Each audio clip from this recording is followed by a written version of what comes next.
Well, hello, free people of the Rocky Mountain region. My name is Brandon, and this is an episode of Free State Colorado. The mission of Free State Colorado is to promote a culture of liberty, freedom of the individual, and a free market.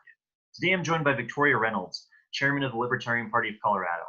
Victoria has been a leader against the tyranny of Jared Polis' lockdowns, and she's even running for office in Douglas County. Victoria, welcome. I hope you are well, and let's get started. Can you tell us a little bit about yourself and how you became involved in the Libertarian Party of Colorado? Thank you, Brandon. Thank you for having me on your show. Yes, absolutely. I would love to tell you about me. I was not active politically, not active at all. And the thing is, when I came to this country a long time ago, I came for college and I stayed because I tasted something that was just non-existent in Ecuador. And this thing was savory and sweet and just amazing, and it was freedom. It was freedom. It was liberty. So even though I came from a family that was pretty well off in Ecuador and I could have gone back and had everything that I wanted, I didn't have freedom back there. And so I stayed for freedom. A few years ago, I noticed freedom starting to slip away. It was the 2016 election. I looked at our choices for president back then, and it was back in January of 2016. And I was looking at the primaries in both parties. I was really not very politically involved, but I would watch the debates and see what's going on and be informed. And I thought, is this the best that we can do? So I went on a rant on Facebook, of all places. And my brother-in-law commented on my post. He said, #Feel the Johnson. Not knowing what that was, and what the other implications that that word may have, I was like, WTF ? Actually, I think I had like 5 question marks next to it. I was like, come on, dude, I know we're in deep, but what kind of language is this on my post? So he posted a link to the Libertarian Party. And I went and read the platform and read the statement of principles. And I started reading this and I'm going, wow, this is what I've always been. And little did I know, I clicked on something that said, get involved. And 2 days later, I was the volunteer coordinator for the Gary Johnson campaign in Douglas County. It's just, okay then. And so I got involved that way. I didn't expect to really, become an activist, much less chairman of a party. I found that I went to a convention. I show up, in my black suit and stockings, heels, the whole 9 yards, to this business meeting of a Libertarian Party convention. And I was really drawn in at that point, hearing liberty being spoken about as something that is true and palpable, just expanding the idea that our forefathers had in the beginning of the United States of America when they fought the redcoats and said, we want freedom, we want to be represented, we want to have, this, and they wanted individuals to be free. They wanted as little government infringement as possible. And it just resonated deeply within me. I lived in Denver County at the time. I owned property in Douglas County. That's why I was the Douglas County coordinator. But I found that there was no Denver County Libertarian Party. So I decided to form one. And with 2 friends, we got together for beers over at Vine Street Pub, I think it was, and talked about it, got to know each other, got a few other people involved, and all of a sudden we had an affiliate in Denver County in no time at all. And then about a year and a half later, 10 out of the 11 members of the board in Colorado asked me to be their fundraising director. I did not want to do that. Fundraising is not something that I'm good at. It is not something that I enjoy. But I said, 10 out of the 11 have asked me, I might as well. I might as well help out however I can. And somehow in the 4 months that I held that position, I raised 5 months. I raised more than the 4 fundraising directors before me combined. Wow, it's a great accomplishment. Well, I actually picked up the phone. So I think that's a little bit and we held parties. I did a lot of parties to have calling centers and, like give people scripts, have them call, offer something in return for that money, whether it's a bumper sticker or something that says, with your donation, we'll help you achieve liberty in Colorado. I don't know. And it kind of resonated with people. A little bit later, several people approached me about running for chairman of the Libertarian Party of Colorado. And I told them flat out, no.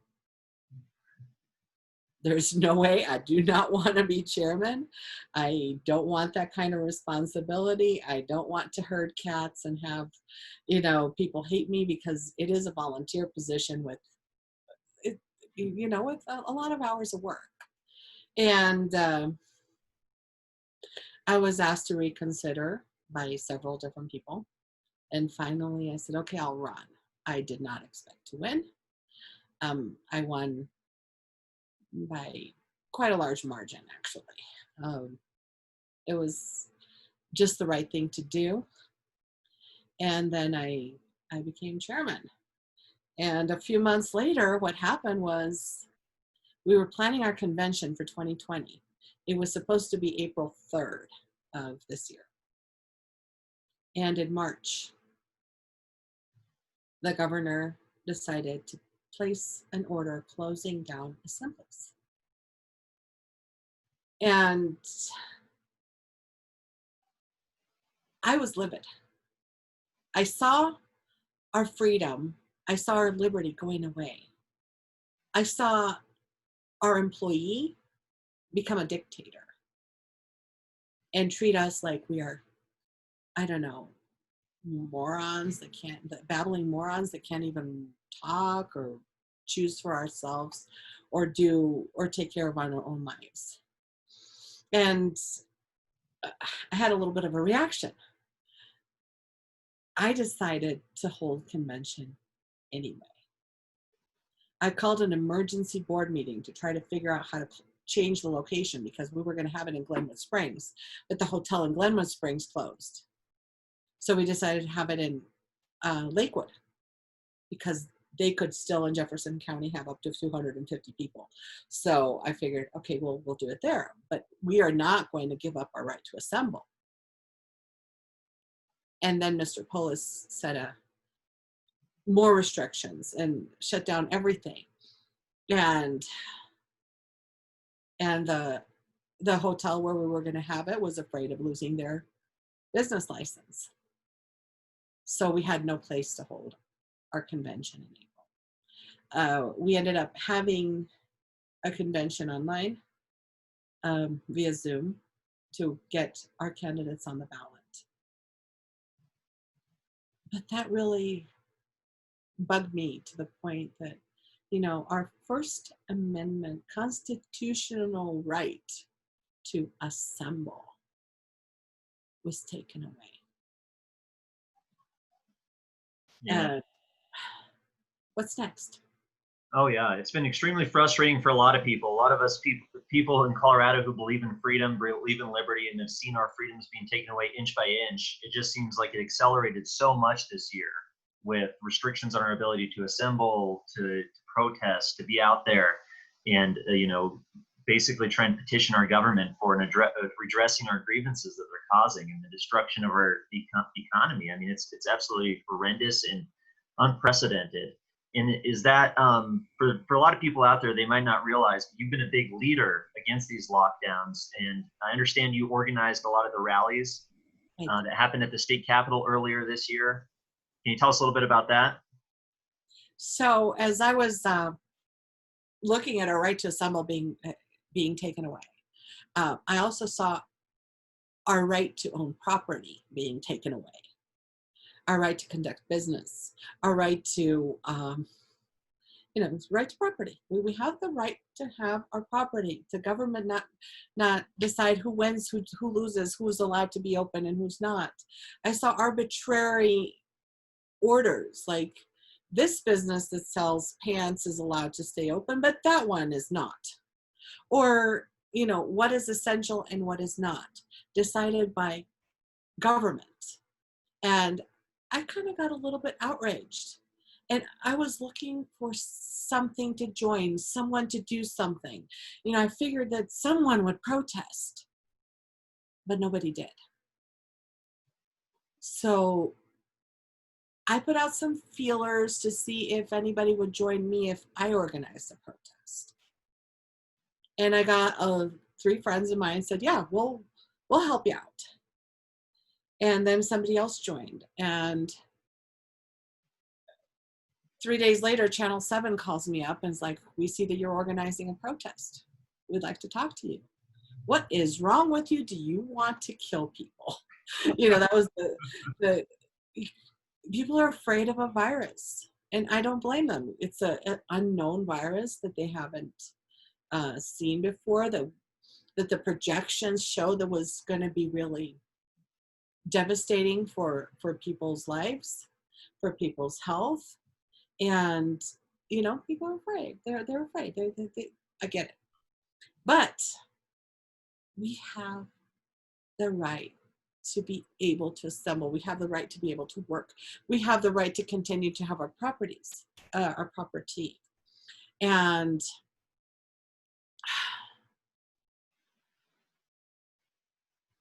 the word, I'm trying to look for the word in English. Draconian. The draconian orders of Governor Polis say we can't assemble, we can't have our businesses open, caused me to say, you know what, I'm going to do a protest. I had people tell me, don't do it yet. Wait, organize better. Wait until you can get more people. But I said, you know what, even if there's 3 people standing there, we're going to do it. We're going to do something. And through Facebook, through texting, through messengers, we started calling our friends, people we knew, and organized a little rally at the Capitol April 19th. And part of the rally was in cars so that people can social distance, stay in their own car, go around the Capitol if they're, if they don't want to be in touch with other people. People who showed up at the Capitol itself, they could either be closer or not to other people. But I didn't expect the kind of turnout that we ended up having.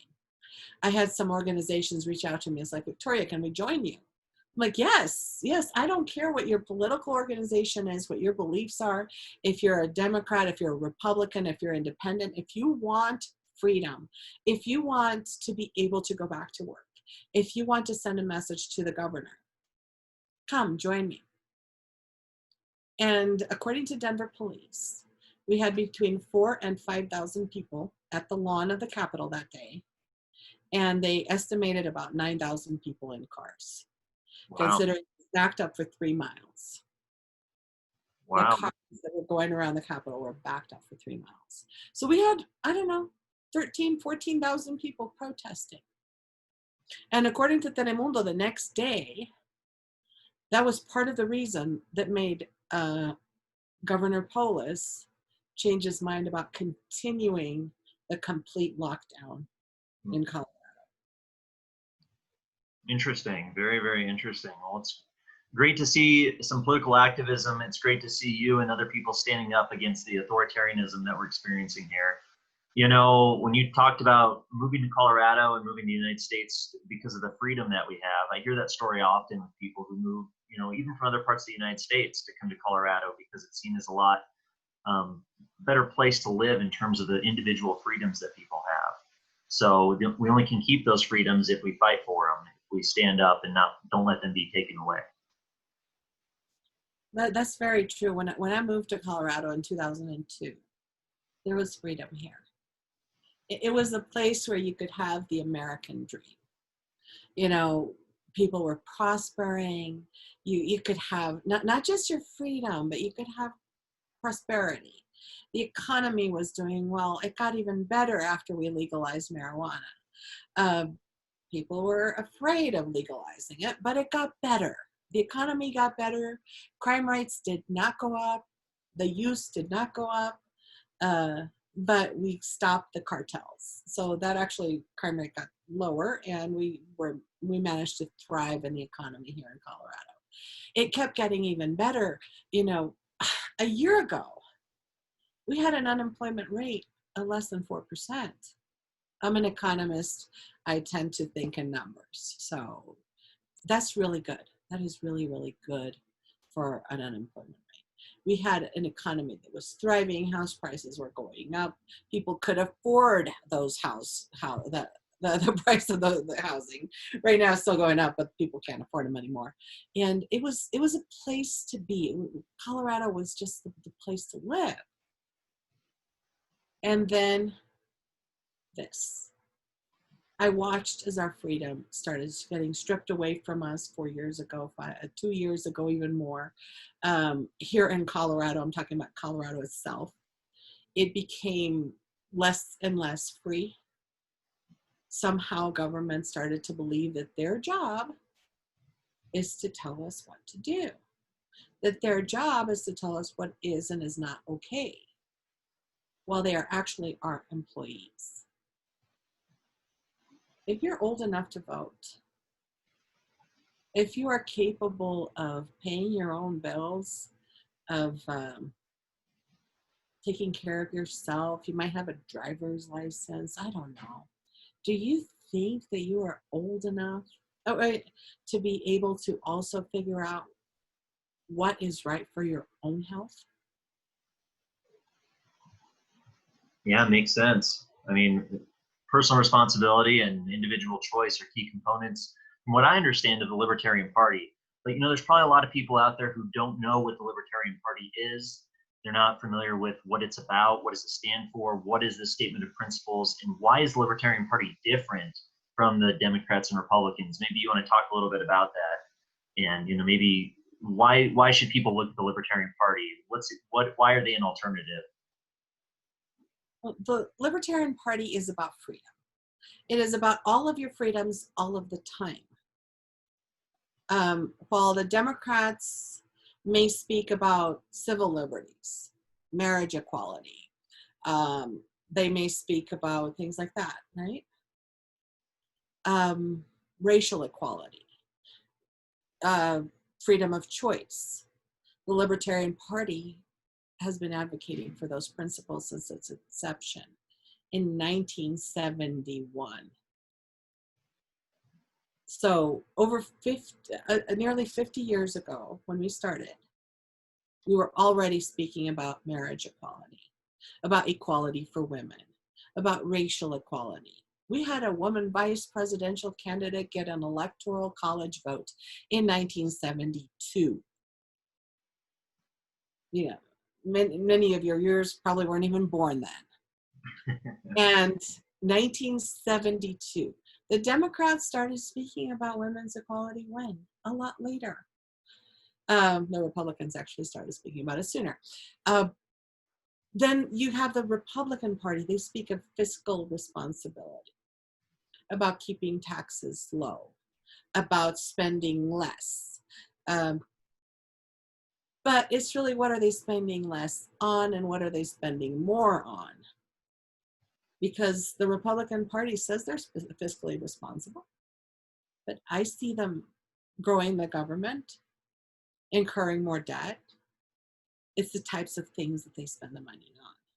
The Libertarian Party actually offers the only real alternative to both the Democrat and the Republican Party. We believe that it is not the job of government to legislate morality. we believe that it is not the right of the job of government to spend our money. That we should, where governments exist, their only legitimate purpose is to protect the rights of the individuals who elected them. So the rights to life, liberty, and property. We believe in the right to defend ourselves. We believe in the right to choose, whatever choice that might be. Whether we have a vaccine or whether somebody has to face the horrible, decision of having to have an abortion, maybe, that is between them and their doctor. The right to defend myself should not be legislated by government. When the Second Amendment was written, it was to protect us from government. It wasn't just so that the policeman can have the guns or the weapons or whatever. When I hear about people saying, oh, well, let's just regulate this type of protection. Well, how do we protect ourselves from government if it becomes tyrannical, if we can't have the same resources that they have? So we also believe in that transactions between adults should not be regulated by government. There's things that we call victimless crimes. Well, if there's no victim, there's actually no crime. And well said. So that's kind of what we believe in, don't hurt people, don't take their stuff. Wow, that's a great summation and interesting. Yeah, interesting. I think Colorado is a very libertarian state. A lot of individuals, as you previously said, a lot of individuals probably are of libertarian philosophy themselves without realizing that that's the case, or and without understanding that there might be a political party out there who represents that kind of viewpoint.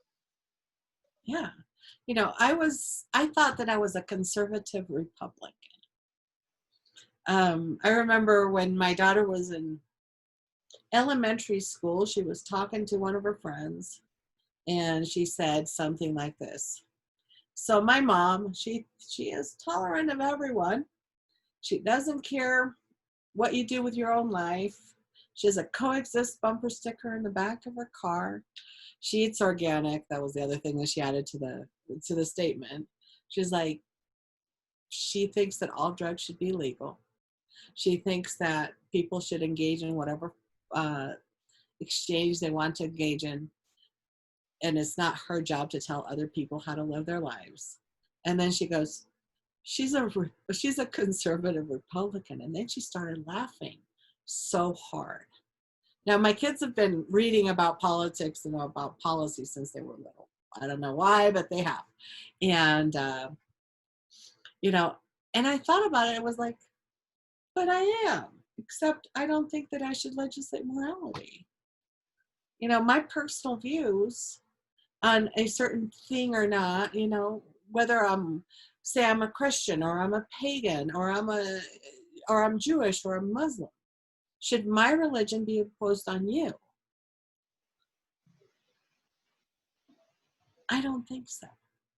There are things that we have the right to do and that the government needs to the only thing that they are allowed to do, the only thing that they should be doing where they exist is protecting our life, our liberty, and our property. Protecting us from harm from others. If somebody's invading my house and I happen to call 911, their job would be to come over and protect me. Oh, by the way, they're not. Police do not have, they actually don't have to serve and protect anymore. They're not required to, so I don't know exactly what their job is anymore. Building roads, I don't know. I live on a private road. I think that we can do that ourselves and hire our own companies locally to do that better. But, education, I don't think that that's the job of the government. Neither does the Libertarian Party. we believe that that is something that is the job of the parents. Does that make any sense? Oh, definitely. Yeah, I think it makes a lot of sense to me, and it makes a lot of sense, I think, to people out there. So yeah, thank you for that explanation. And as you said, you kind of got really involved 4 years ago during that presidential campaign with Gary Johnson's campaign. Do you see the same thing happening this year? Do you think there's going to be a lot of people brought into the party or brought into the libertarian philosophy due to this presidential race? I would think so. Right now we have, as the Republican candidate, our incumbent, the current president of the United States, who claimed he was for the Second Amendment, yet he passed more legislation against it than the Democrat before him, who claimed he was for smaller government, yet he increased spending. He's grown the government to a size that is bigger than it's ever been before. There has been no shrinkage of government under the current Republican president. And then we have on the Democratic side, but let's look at the record for Biden and Harris. Before we go there, this year there have been riots, there have been protests, there have been peaceful protests, and there have been not so peaceful protests against police brutality, against systemic racism. And the Democratic Party, who claims to be the party for the minorities today, they claim that. You know, I heard the presidential candidate say something like, "You ain't black if you don't vote for me." But let's look at his record. Wasn't he the same guy that instituted the laws that allow the current president to have the police state? Yeah, great point. Great point. Isn't he the same guy that said he didn't want his kids to be in a racial jungle when they were trying to integrate schools? I don't know. It seems to me like it's the same guy. Unless there was a different Joe Biden. And this guy is not the same dude. And then we look at Kamala Harris. She has incarcerated more minorities for victimless crimes than anyone else. And she's been proud about it. She's been proud to institute the police state. And that is the vice presidential pick? Really? Is that what Democrats want? Because from what I hear my Democrat friends talk about, that's not what they want. That is not someone who represents them whatsoever. When I hear most of my Republican friends speak, President Trump is not doing the things that the principles of their party claims that they are. Right. And we have this other awesome option.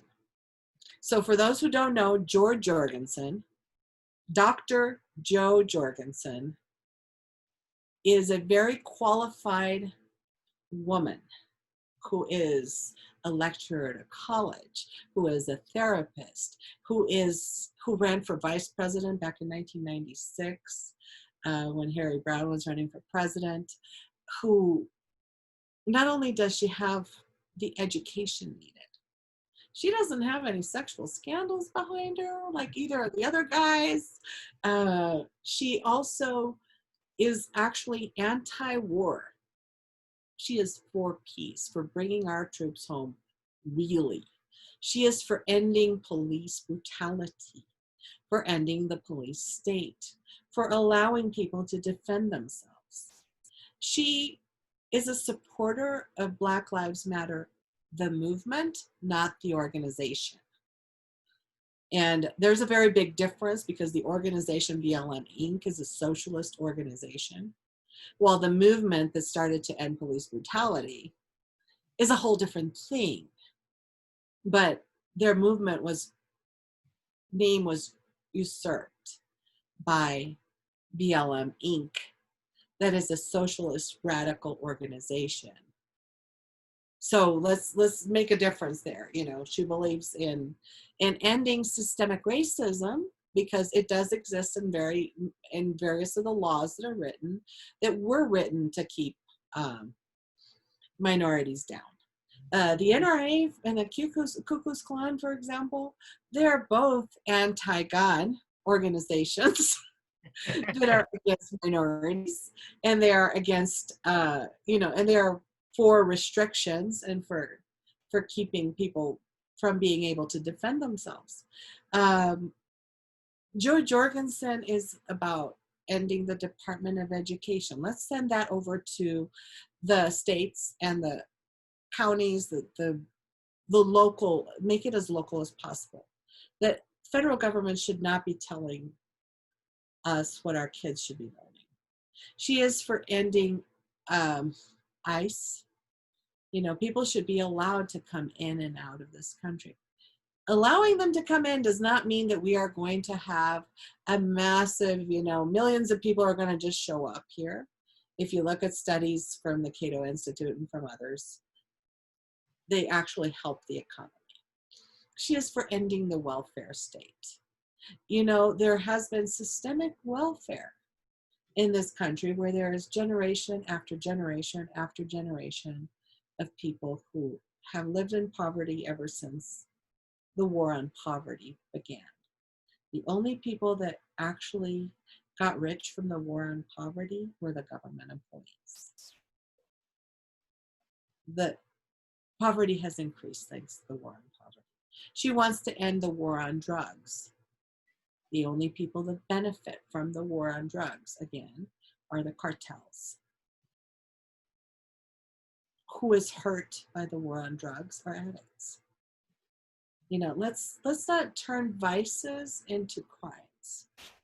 I know people personally who, well, I've met them. They're not my friends, but I have met people who have been afraid of getting the help they need from a medical organization for their addictions, because they were afraid that they would be busted for possession and put in a cage. So how do we help people get better if we have them afraid of being busted when they try to get help? Right. Let's decriminalize those things. Jo Jorgensen is very qualified. And let's look at something else. Was it the day before yesterday was the 100th anniversary of the ratification of the women's right to vote. Women fought for that right. And right now, we have a qualified woman running for president who's not even allowed to speak. Wow. They don't let her in the debates. Wow. Well, it sounds like she's got a lot of great ideas. I think a lot of people are going to join her campaign, or at least vote for her come November. And I understand she's coming to Colorado here shortly. So today is August 20th, and I guess, so you have your Libertarian Party convention on August 29th, right. And Jo Jorgensen will be there? Well, she is coming August 29th. She is having a rally at 5 o'clock at the Vehicle Vault. The rally is sold out. Wow, she will great. also be staying for the gala. There are very strict restrictions on the number of people allowed because it is in private property. The people who rented us the space don't want to lose their business license. There is a variance in Douglas County, so they allow for up to 250 people. If we wanted to have it at a park, we were told we couldn't have more than 25 people. Really? Yeah, wow. So we put it in a private venue, but it's no more than 250 people. It is sold out. We hope to have the press there. I have sent out a press release so that people can at least hear what she had to say. We will be recording the event, so if somebody is not able to come to the rally itself, they can at least hear her speak. After that, there is a gala. Well, the whole unconvention is actually all sold out. What can I say? But she's coming here. She is a different choice. She is the right choice. She comes from the party of principle. I think that everyone should vote for her. And if you haven't voted before, if we look at statistics, if the unaffiliated voters, if the people that didn't vote last election would come out and vote for Jo Jorgensen, she could win. And it would not be a wasted vote, because there's no worse vote than voting for someone who you don't believe in. Right. That's a great point. Well said. Now, so even if Jo doesn't win the presidency, I understand if she gets at least 5%, is it, of the national vote, there is some good things that happen if that's the case. Can you talk a little bit about that? Yes, with 5% of the vote, Jo Jorgensen, well, the Libertarian Party would receive ballot access. And ballot access is huge. Right now, to get her on many of our states, we had to have resources go to sign petitions, to have canvassers go out and say, hey, will you allow our candidate on the ballot? And we had to have thousands upon thousands of people sign to get our presidential candidate on the ballot. In Colorado, we do have minor party status. The Libertarian Party of Colorado the Libertarian Party started in Colorado over almost 50 years ago. Next year is their golden anniversary. We're going to have a party in Golden. Figured I'd just throw that out. But we have something called the minor party bill that was passed in Colorado because we are freer than other states, that allows for her to have ballot access here. But we had to fight in each one of the other states for ballot access. If we get 5% of the vote nationwide, we get ballot access the next election. We also get a more level playing field. Democrats and Republicans currently receive money from us to campaign. Whether we agree with them or not, they get money, federal money for elections. And we would have access to that money as well if we get 5% of the vote. And being that in Colorado our vote doesn't count anyway, other than if you're voting for a third party, I'd say vote for her. Let's have her win Colorado. That would send a message, really, really strong message to the politicians. You know, whether she wins the election or not. Let's think about other things. If the Republicans and the Democrats see that we're not going to put up, that there is enough people that say, I'm not putting up with you infringing on our freedom again, they may listen to some of the things we have to say and change policy. We've had them listen to us before. We could have them listen to us again. Prop 64, for example, started in the Libertarian Party. It became something legal in Colorado, despite Democrats and Republicans saying they were against it. Right. Once we ask for freedom, they hear us. They do listen to us if we make enough of a dent. Right. We still have the benefit of a representative government, at least on some level. So people making their voices heard is an important step towards restoring a lot of our freedoms that have been taken. And just for those of you who don't know, Proposition 64 was on the ballot. It was 2012, became Amendment 64 and legalized recreational cannabis in Colorado, first state in the country to do so, and the leaders in the whole world in the movement for decriminalization. So pretty exciting stuff. And so talking about Jo Jorgensen, you talked a little bit about your convention coming out, but you know, the presidential race always grabs the headlines. It's always something that people pay more attention to than our local races. But I would argue that our local political offices and our local elections actually have a bigger impact on our day-to-day lives than the national political scene. And I think you probably agree with me because from what I understand, you're running for office. Yes, Brandon, I am running for county commissioner. I am running for county commissioner in Douglas County, District 2. Now the vote is at large, so I have to live in the district, but everyone in Douglas County can vote for me.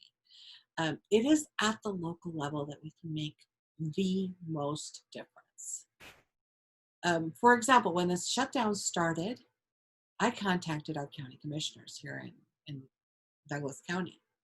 And they told me at first that there was nothing they could do. That this is what they told me. But I pushed them. I said, show me where it's written that you can't do anything. And they came back with a misreading of part of the legal statute. And I read it back to them. We had a conversation. Why? Because at the local level, you can actually call up your representative and say, hey, I want to talk to you. Let's have a cup of coffee. Let me talk to you about this issue. And it's more likely for them to listen to you because there are fewer constituents. You don't have millions of people calling them. You have a handful. Because even the people that vote, there's only a few that actually will contact their elected officials. But after having a conversation, they filed a variance in Douglas County, which means that in Douglas County, businesses are open. In Douglas County, you don't have to wear a mask to walk into a business. In Douglas County, while there are certain restrictions still, because, well, there are, I had an event at a winery and people were sitting there talking together, laughing, and it almost tasted like freedom. And it's because at the local level, our representatives have to listen to us. At the local level is where we can make the most difference. Because a county actually supersedes state law. A county can actually supersede federal law. If we say, we're going to do this, we're going to do it anyway. Come and get us. So, you know, like with Prop 64, the state told the federal government, we are going to legalize recreational marijuana in Colorado, even though it is still a federal crime. It's considered a federal crime. What are the feds going to do? We said no. Right. And at the county level, we supersede the state. The Douglas County said, we're not going to do this. And so we have a semblance of freedom. It took a lot of pushing and bugging and, you know, digging at them going, hey, come on, you say you're for small government. Let's do something. And at the county level in Douglas County, we only have 3 county commissioners. That is a huge amount of power. I actually believe that we should have 5. But with 3 county commissioners, 3, it only takes 2 people to make a difference. What do you see, I mean, aside from the, you know, the state coming in, the state of Colorado coming in and interfering with the lives of individuals and businesses in Douglas County, what are some of the other issues in Douglas County that motivated you to run for this position? Well, there's basic issues in Douglas County because I actually filed to run before the shutdowns. And the fact is that our taxes are too high. Our property taxes are through the roof. Yes, we are one of the richest counties in the nation. Our average income is like $90,000 per household. So it's pretty high, right? But our property taxes are way too high. Our regulations to conduct business are extremely hard to get through. Building regulations, for example, are really, really hard, and therefore builders go and build in different counties so that they don't bring the jobs here because the regulations are so hard to do. I had a property that I used to own, and I wanted to get a driveway permit. It took a year. Wow. So, yes, it took a year. By then, I just decided to sell it. It was too much of a hassle and buy something that was already built. But the kind of regulations, the kind of infringement that's happening, the regulations are just way overwhelming. Our civil liberties are going away. That's not just in Douglas County, it's everywhere.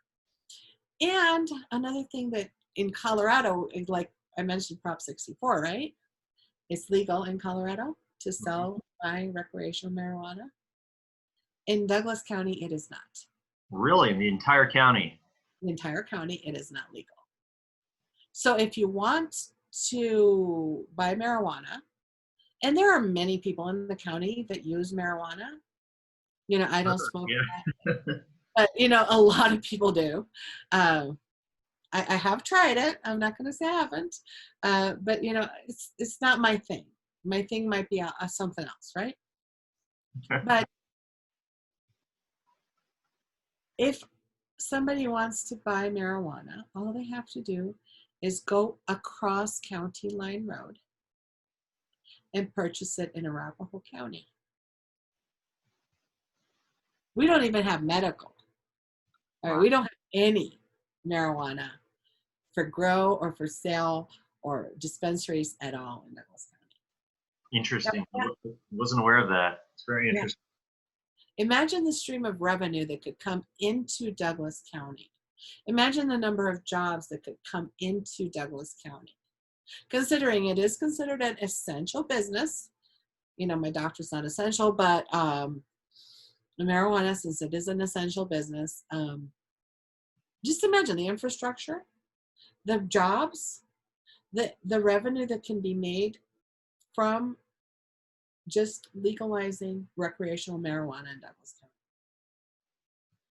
And not having somebody drive across the street or walk across the street, because in a lot of places it's walking distance, you know, just go across the street, buy it in a different county, give them our revenue, let them have all of the jobs, let them have all of the income. And, you know, and if you're driving a little bit further, say you don't live right in the edge of the county, and you have to drive, say, from Castle Rock over to Arapahoe County, you're driving a half an hour. What's going to stop that person from maybe, you know, smoking a joint right as they get there before they come back, rather than just buying it in their own neighborhood, walking home and not being a danger to themselves or others by driving high, for example. I mean, I'm just thoughts through my head. I think most people are responsible that they wouldn't do that, but it's possible. Sure. Or even if you're not driving high, just the fact that you have to drive a half an hour to go buy it. It's gas, it's bad for the environment, it's time, and it's revenue going somewhere else. We are bleeding out our money to the neighboring counties because, and when you go shop, you know, I don't know about you, but when I go buy something, say I go to any store, I'm going to go buy a cup of coffee. And then while I'm out there, I'm like, oh, I needed milk, so I'm going to stop at the grocery store there. I needed to get clothing or stop at the hardware store or something else. All of that revenue is also going to wherever else you have to go shop. And at least in my case, when I go shopping, I go to one place, stop, do all my shopping, and then I come home. And if I have to go to a different county to go buy one thing, I'm going to go buy everything there. Sure. Makes sense. Combine your trips and get everything at once. Mm-hmm. Well, great. Well, Victoria, wish you all the best in your race for Douglas County Commissioner. I'm sure you'll do well. And, you know, it's great that you're able to get out there and make a statement and kind of explain the principles of libertarianism, help spread the message of liberty to Douglas County. And let's hope the voters respond. Additionally, I wanted to, before I let you go, I wanted to get a book recommendation from you. I love to read libertarian books. I love them. Love books of all kinds. So if you got a book, I'd love to hear it. Let me see. I may have a book.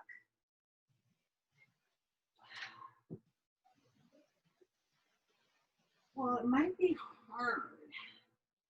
I got this one, or maybe that one. Okay. Go and read the titles. What are they? Well, I'm an economist, so I tend to go into stuff that has to do with economics. One of them is John Tammy, Who Needs the Fed? It actually talks about money. Okay. So the Federal Reserve, who needs the Fed? Is that what they mean? Yes, the Federal Reserve. Oh, cool. Yes, and the other book, and this is written by a friend of mine, Edward Stringham, who is also the president of the AIER, which is the American Institute for Economic Research. He's got a PhD in economics. The guy knows a lot of what he's talking about. It is called Private Governance. Interesting. It talks about private governance, private controls that have been made way before regulations. For example, with the internet, I don't know if you've seen something called VeriSign. If you're going to buy something online and there's like, you're putting in your credit card information and at the bottom says VeriSign, or it's like, Okay. it's a protection. That is a private company that is doing that. Regulation or government, or governing, not government, but governing what happens behind the scenes with credit cards and making sure that the sources that you're sending your money to are actually real, reliable stores that you're buying from. So this book talks about that kind of stuff, about actual private companies doing regulating for other companies, and the lack of need for a government when we can have private governments. Interesting. I'll have to pick that one up. Sounds like a fun read. One more thing before I go, and I forgot to mention this. I don't know when this is being broadcast, but September 3rd in Castle Rock at the White Pavilion, I will be debating the Democrat and the Republican candidates for county commissioner. And we can talk about actual policy that can be implemented at the local level. And I would like to hear what people have to say. If they go to victoriareynolds2020.com and send me, what they'd like to hear in that debate, that would be awesome. Reach out to me. I also have a Facebook page. Go ahead and like it, click on it, follow me. I'd love to hear from our constituents. Perfect. So it was victoriareynolds2020.com? Yes, victoriareynolds2020.com. And on Facebook, it's just Victoria Reynolds 2020. Okay. Perfect. Well, good. Well, we'll have to touch base again around the debate time. That'll be very interesting, I'm sure. That'll be great for the voters and for the public to hear the Libertarian perspective as opposed to the Democrat and Republican perspective. So I'm looking forward to it. Thank you. Well, thank you very much for the interview today, Victoria. Thank you for spending your time here with me, and it was a pleasure, and I hope we get to talk again soon. Always a pleasure, Brandon. Thank you for having me. All right. Well, take care, and best wishes to you. Thank you.